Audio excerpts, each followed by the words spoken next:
Amado Padre, gracias porque tú eres bueno. Dígale, Señor, gracias porque tú eres fiel y verdadero. Nosotros estamos en este lugar por la gracia, por el amor y la misericordia de Dios, y debemos darle a Él la gloria, debemos darle a Él la adoración y la alabanza. Maravilloso Padre, gracias por este tiempo contigo. Gracias por cada hombre, por cada mujer, por cada siervo, por cada sierva que aquí está, Señor, sirviéndote, alabándote, adorándote. Señor, ahora necesitamos que nos hables a través de tu palabra, Señor. Ministranos de una manera especial hoy, Señor, en el nombre hermoso, maravilloso de Jesucristo de Nazaret. Gracias, Señor. Amén y amén. Bueno, mis hermanos, vamos a abrir la palabra del Señor hoy en segundo libro de Samuel, capítulo 1, versículo 1. Segundo libro de Samuel, capítulo 1, versículo 1. Vamos a leer la buena palabra del Señor nuestro Dios. Amén. Bueno, listo. Dice la palabra del Señor de la siguiente manera. Aconteció después de la muerte de Saúl, que vuelto David de la derrota de los amalecitas, estuvo 2 días en Siclac. Amén. Bueno, ya le oramos a Dios, ya le pedimos al Señor que por favor nos hablara a través de su palabra, y Él lo va a hacer porque Él escucha nuestras oraciones. Bueno, yo quiero hoy predicarle, enseñarle en esta noche algo que lo he titulado Tengamos un final de victoria. Dígale al que tiene a su lado ahí, tengamos un final de victoria. Digámosle a los de redes sociales, tengamos un final de victoria. Bueno, mis amados hermanos, leímos un versículo nada más. El versículo nombra a 2 personajes. Amén. El versículo nombra 2 personajes. Y el versículo también nombra acontecimientos en la vida de esos 2 personajes. Esos 2 personajes fueron reyes. Esos 2 personajes tuvieron unos aspectos muy similares como base de su vida, pero tuvieron finales muy distintos. La Biblia nombró ahí a 2 hombres. La Biblia ahí en el versículo nos nombró a David y nos nombró a Saúl. Y la Biblia dice que el uno vino de derrotar a los amalecitas y el otro vino, pero vino muerto después de enfrentar a los filisteos. 2 finales muy distintos, pero bases tuvieron ambos muy en común. Y vamos a ver hoy, a través de la Biblia, cuáles fueron esos aspectos básicos similares que tuvieron estos 2 personajes. Vamos a repasar los 2 finales distintos y vamos a ver qué produjo que, aunque una base común tuvieron ambos, los finales fueron tan trágicos y tan diferentes. Arranquemos entonces viendo los aspectos básicos similares de estos 2 personajes. Primero, tanto Saúl como David fueron reyes. Tanto David como Saúl fueron reyes. Y en el momento de la historia bíblica, ahí donde nosotros leímos el segundo libro de Samuel 1:1, pudiéramos decir que los 2 eran reyes paralelos. Saúl era el rey oficial, pero David era el rey que estaba de verdad en el corazón de Dios, que lo único que hacía falta era la salida de Saúl para él entrar, pero el que le daba las victorias a Israel era David en el nombre del Señor, ya no era Saúl. El hombre que de verdad, hermanos, bajo cuerda, bajo la mesa, como usted lo quiera llamar, estaba reinando en Israel, no desde el trono, sino desde lo militar, dando victorias, peleando por el pueblo, era David. Los 2 en realidad estaban casi que llevando un reinado paralelo. Los 2 fueron reyes. Y esto es como similar, ¿no? Porque la Biblia dice que todos nosotros, los convertidos, los rescatados por el Señor, fuimos declarados por Dios reyes y sacerdotes para Dios su Padre. Eso lo dice la Biblia, amén. Entonces, ellos fueron reyes, pero qué curioso, en el Nuevo Testamento, en el tiempo que nos correspondió a nosotros, la Biblia dice que ya no solamente unas personas específicas, sino que todo aquel que viene a Cristo es sacerdote, pero también es rey delante de la presencia de Dios. O sea que espiritualmente hablando, gracias a la obra del Señor, hoy David, Saúl y nosotros estamos en igualdad de condiciones. Ellos fueron reyes allá, terrenales. Nosotros somos gente llamadas a reinar desde el punto de vista espiritual. Aquí hay reyes y aquí hay sacerdotes. Dígame amén. Muy bien. Ahora, ambos reyes fueron llamados por Dios. Ellos no fueron reyes porque quisieron ser reyes, sino porque Dios los llamó. Primer libro de Samuel, capítulo 9, versículo 17. Primer libro de Samuel, capítulo 9, versículo 17. Mire, yo solamente le voy a tocar versículos neutrales, coyunturales, ¿sí? Así como neurálgicos, porque capítulos enteros hablan de estas historias, pero pues el tiempo no nos alcanzaría. Y además son historias que nosotros hemos repasado mucho, ¿verdad? Las hemos leído, hemos escuchado. En algunas oportunidades de la enseñanza simplemente les voy a relatar la historia sin llevarlos al texto exacto, les doy el texto y relato el acontecimiento para que nos rinda. Pero ambos fueron llamados por Dios. Primer libro de Samuel 9:17 dice, y luego que Samuel vio a Saúl, Jehová le dijo. ¿Quién le dijo a Samuel? Jehová. ¿Qué le dijo? He aquí, este es el varón del cual te hablé, este gobernará a mi pueblo. ¿Quién llamó a Saúl para que fuera rey de Israel? Dios, el Señor. Ahora, ¿y quién llamó a David? Primer libro de Samuel, capítulo 16. Ahí se va a volver usted bueno para ubicar en la Biblia. Primer libro de Samuel 16:1. Dijo Jehová a Samuel, nuevamente, el mismo Dios, curiosamente al mismo profeta. ¿Hasta cuándo llorarás a Saúl habiéndolo yo desechado para que no reine sobre Israel? Llena tu cuerno de aceite y ve, te enviaré a Isaí de Belén, porque de sus hijos me he provisto de rey. ¿Y usted sabe cuál fue el hijo de Isaí al que el Señor le puso el ojo para que fuera el rey? David, el pastor de ovejas. Amén. Entonces, lo que yo le estoy mostrando por la Biblia es que tanto a Saúl como a David los llamó Dios para que fueran reyes. Pues a nosotros también nos llamó el Señor. La Biblia dice que Dios nos llamó con llamamiento santo, que nosotros no somos cristianos porque quisimos ser cristianos, sino que el Señor en su misericordia nos llamó a través de la predicación del Evangelio. Es más, muchas personas eran enemigas del Evangelio y hoy son cristianas. ¿Cómo me explica usted que alguien que detestaba el Evangelio hoy sea evangélico y hoy procure que otros también sean evangélicos? O sea, eso no tiene razón de ser. La única razón de ser es que el Señor rompió cadenas, nos llamó a través de la predicación del Evangelio. Ellos fueron llamados, nosotros la iglesia también hemos sido llamados por el Señor para este reinado. A su nombre sea la gloria. Qué hermoso saber que Dios lo llame a uno. De repente nosotros estamos como tan acostumbrados a escuchar el Evangelio, a escuchar las jornadas de evangelización, que uno no dimensiona la profundidad. Pero que nos prediquen es algo muy profundo, porque es Dios diciendo, usted, sí, usted, entre todos, usted, venga, venga, venga. Lo quiero caminando conmigo, lo quiero en mi presencia. Eso es algo muy hermoso. A veces uno dice, ay, como que Dios se olvidó de mí.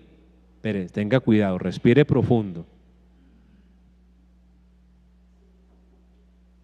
Es más, cuando ni siquiera lo buscábamos, Él nos buscó. Amén. Nos llamó. Él nos llamó. Fuimos llamados también por Dios. Ahora, pero no solamente estos hombres fueron llamados, sino que además fueron ungidos por el Señor. Primer libro de Samuel, capítulo 10, verso 1. Vamos, dice, tomando entonces Samuel una redoma de aceite, la derramó sobre su cabeza y lo besó y le dijo: ¿no te ha ungido Jehová por príncipe sobre su pueblo Israel? Y el contexto muestra que era Saúl al que le derramaron el aceite. ¿Qué hizo Dios? Llamó a Saúl, pero lo ungió.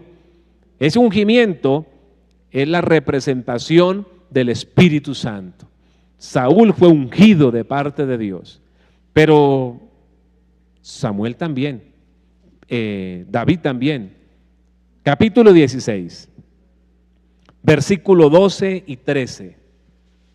Mire, envió pues por él y le hizo entrar, y era rubio, hermoso de ojos y de buen parecer. Entonces, ¿qué hizo Jehová? Le dijo nuevamente. Si ve, esto era por orden de Dios. Hago un paréntesis. A mí me da, no sé, al último ni sé qué es lo que me da, pero me da una cosa, algo. Cuando escucho personas decir que ellos le dicen a sus hijos: profetiza, vamos, profetiza, y que al principio profetizan puras cosas que no tienen sentido, pero luego empiezan como a darle a lo que es. Y quiero decirle que así hay mucha gente dizque profetizando, soltando lo que se le viene a la cabeza, y que el que agarró, agarró, y que el que recibió, recibió. No, ¿usted sabe cómo era que profetizaban los profetas? Era porque primero Dios les hablaba, pero de veras era Dios, y luego sí iban y comunicaban lo que Dios les había dicho. O sea, nunca fue como que el profeta armó la profecía y bueno, Señor, respalde la profecía que estoy lanzando. Jamás. Era porque Dios hablaba y ellos se movían. Sigamos. Entonces el Señor le habló y le dijo: levántate y úngelo, porque este es. Y Samuel tomó el cuerno del aceite y lo ungió en medio de sus hermanos, y desde aquel día en adelante el Espíritu de Jehová vino sobre David. Ah, qué hermoso. David fue ungido. ¿Y sabe qué dice la Biblia?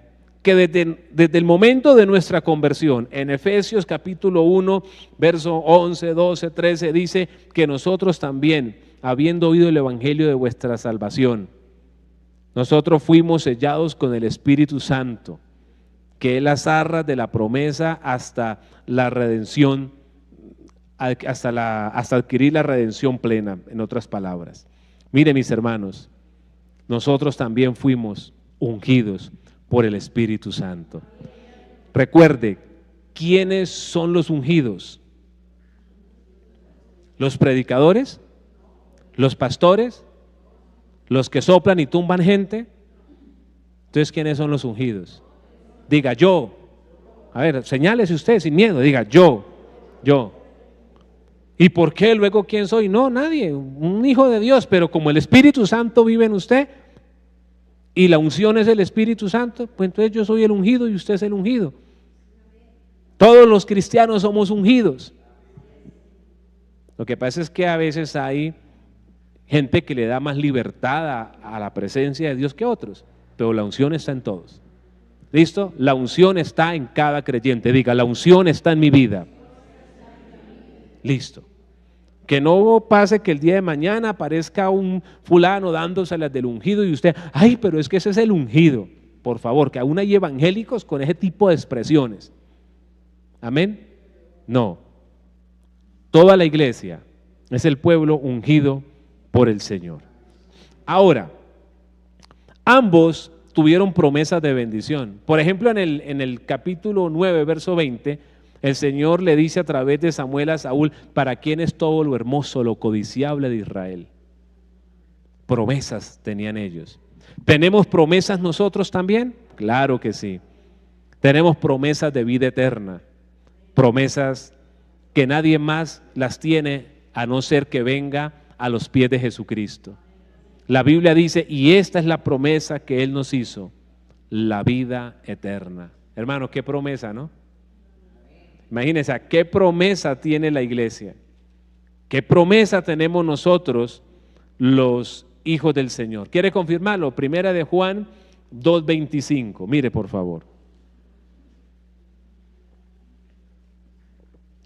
Y esta es la promesa que Él nos hizo: la vida eterna. ¿Cuál es la promesa macro que tiene la iglesia? La vida eterna. ¿Sabe? La gente está avanzando tanto en esos temas de la inteligencia artificial. ¿Y sabe qué es lo que en realidad está buscando la humanidad en todo su desespero con estos avances? Sí, de pronto hacer más fácil la vida en algunos trabajos que son forzados y todo, pero lo que en realidad ellos buscan es poder vivir para siempre. Lo que ellos están buscando es que si este corazón falla, pueda haber algo que reemplace este corazón y yo pueda seguir viviendo. Es más, ellos están buscando la forma de encapsular la memoria, que es como el alma, la mente, para luego, se supone que la mente somos nosotros, y eso es verdad, el alma, y luego intentar poner esas mentes en otros cuerpos para seguir existiendo. Algo así como bancos de mentes.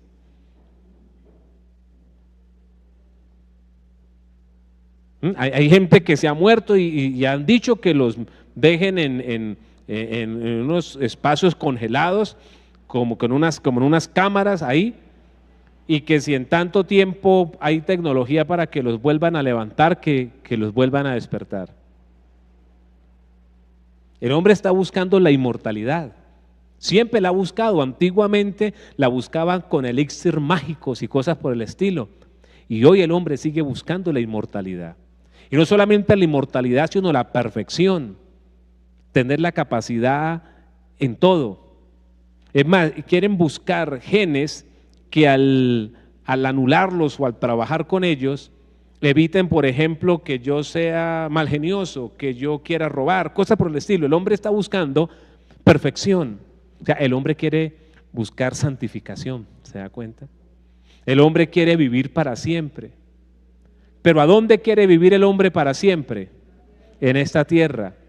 Y el hombre quiere vivir para siempre, pero sin el que tiene el poder de hacernos vivir para siempre. O sea, el hombre quiere vivir eternamente, pero sin Dios. Y como el hombre como que entiende de todas maneras que hay una condenación también eterna, entonces el hombre ¿qué quiere hacer? Vivir eternamente, pero aquí porque de pronto de verdad exista condenación y allá no quieren, pero es que tampoco quieren ser santos para ir arriba con Dios. Entonces el hombre quiere eternidad, quiere perfección, pero sin Dios en la ecuación. Y eso es imposible. Esa es la torre de Babel de este tiempo. La torre de Babel de los tiempos postdiluvianos era parecido. Lleguemos al cielo con nuestras propias fuerzas. El hombre hoy quiere una eternidad, pero con sus propias fuerzas. Pero, hermanos, tranquilos. Primero, eso nunca se logrará. Y el día que el hombre esté a punto de lograrlo, Dios pondrá fin.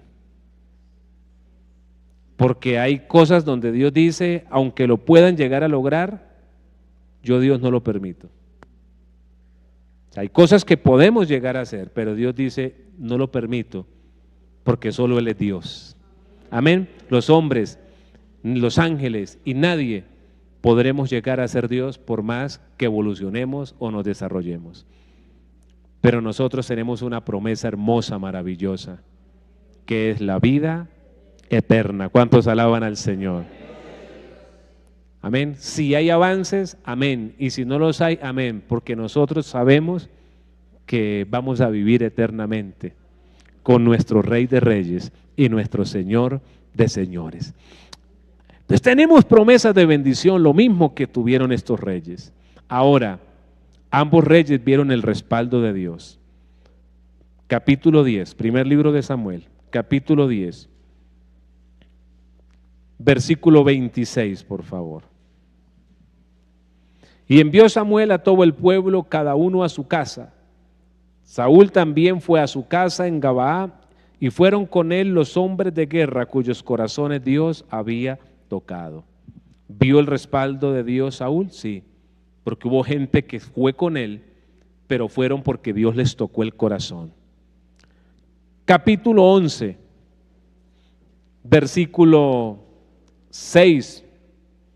Al oír Saúl estas palabras, el Espíritu de Dios vino sobre él con poder y él se encendió en ira en gran manera. Y luego comienza a narrar la Biblia y lo que viene es una batalla donde los amonitas son derrotados. Versículo 11, aconteció que al día siguiente dispuso Saúl al pueblo en 3 compañías y entraron en medio del campamento a la vigilia de la mañana e hirieron a los amonitas hasta que el día calentó. Y los que quedaron fueron dispersos de tal manera que no quedaron 2 de ellos juntos. Vio Saúl el respaldo del Señor claro. ¿Cómo lo vio? Que los hombres de guerra lo respaldaron.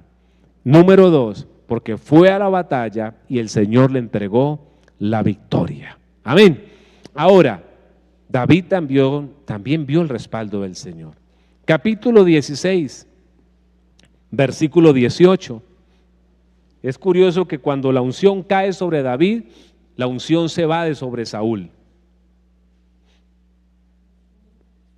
Hoy la unción sigue cayendo sobre los que se convierten, pero permanecen los que estamos convertidos.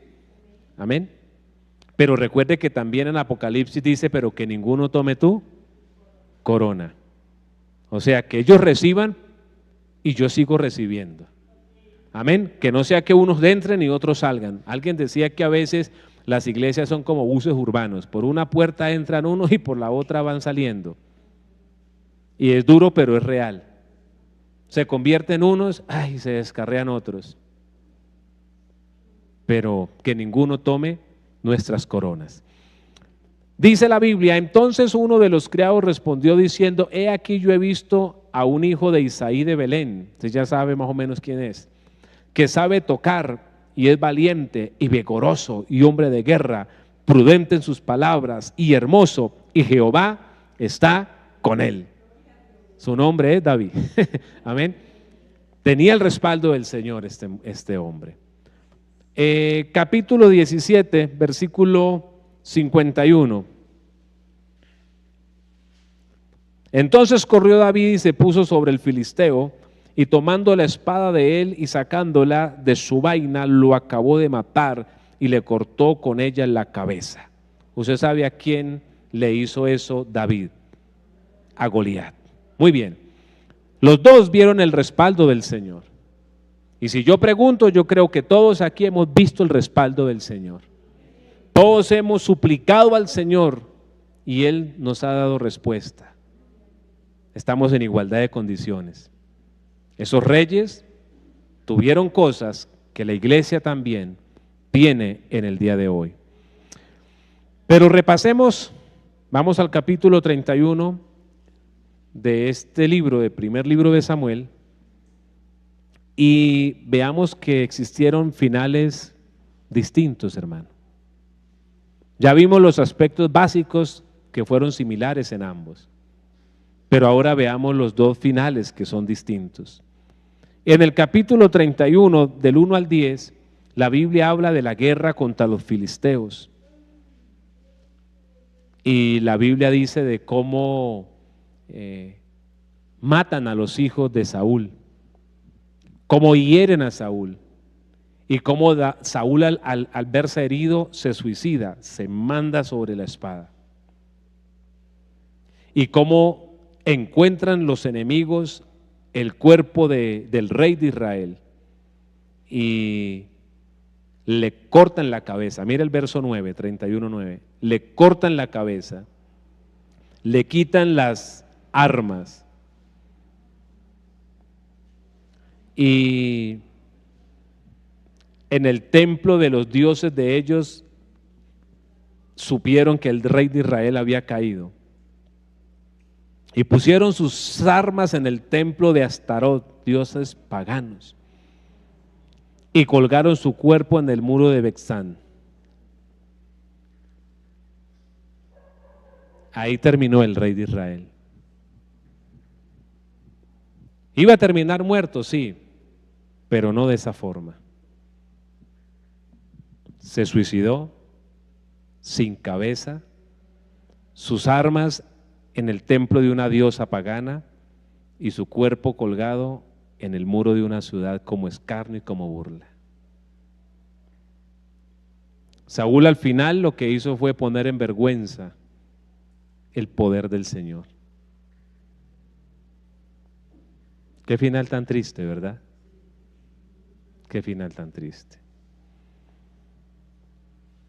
Pero cuando le pasaba eso a Saúl, el verso con que iniciamos, pase la hoja, segundo libro de Samuel 1:1, mientras los filisteos peleaban con Saúl, David peleaba con los amalecitas.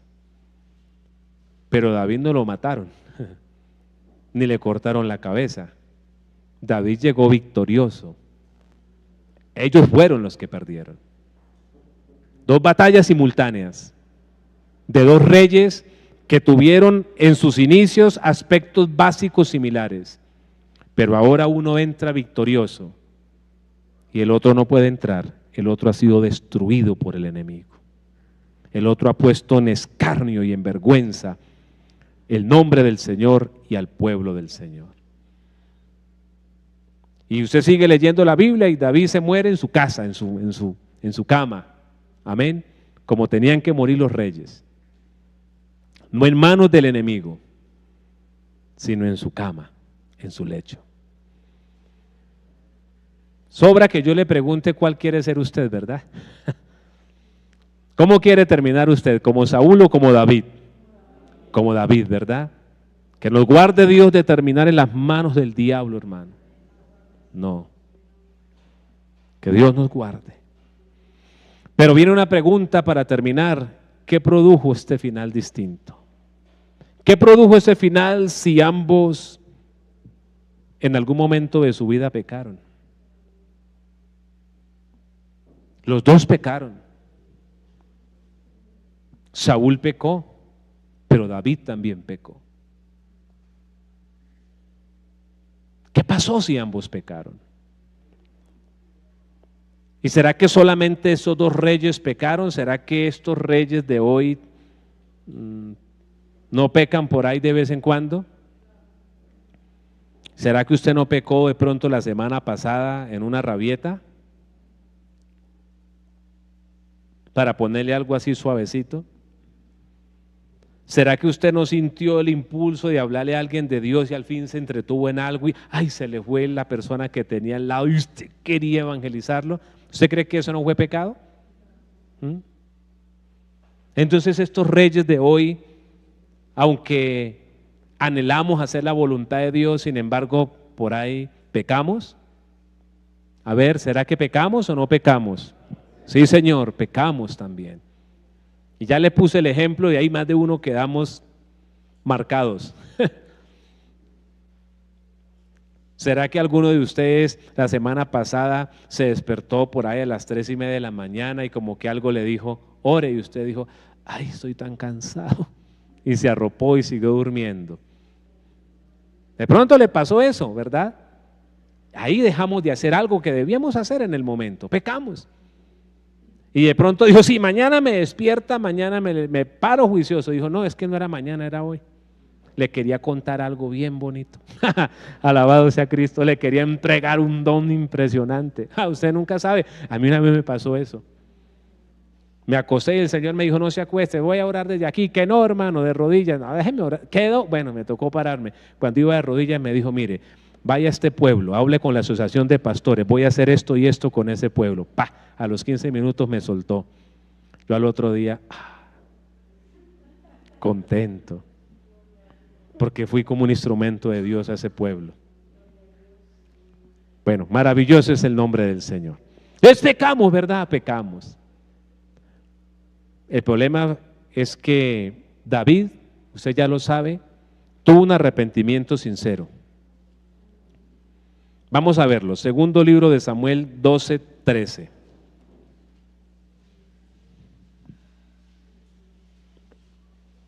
Segundo libro de Samuel, capítulo 12, 13. Entonces dijo David a Natán, pequé contra Jehová. ¿Qué dijo David? Pequé contra Dios. Y el profeta Natán le dijo, también Jehová ha remitido tu pecado, no morirás.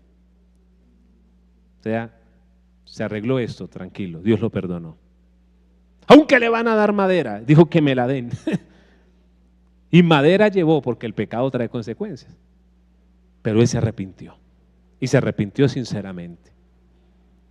Pero sabe, en el primer libro de Samuel, capítulo 15. Primer libro de Samuel, capítulo 15. En el verso 30.